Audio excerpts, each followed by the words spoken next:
Beginilah kondisi petani budidaya kolam air deras dengan jenis ikan nila dan ikan gurame yang berada di Desa Awidodo, Kecamatan Tugu Mulyo, Kabupaten Musirawas saat musim kemarau.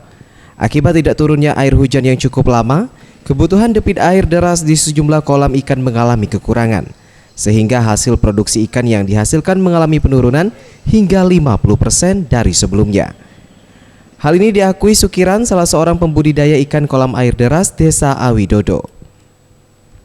Menurutnya, sejak musim kemarau, kondisi debit air dari saluran irigasi terus menurun sehingga para petani ikan mengalami kerugian dan terpaksa mengurangi bibit ikan yang ditanam hingga kondisi debit air kembali stabil sampai masuk musim penghujan. Kalau sekarang ini belum ada peningkatan, bahkan nurun bisa lagi ada. Oleh sebab itu kan karena itu pengairan ini kan lagi kering musim kemarau. Ferry Setiawan, Sriwijaya TV.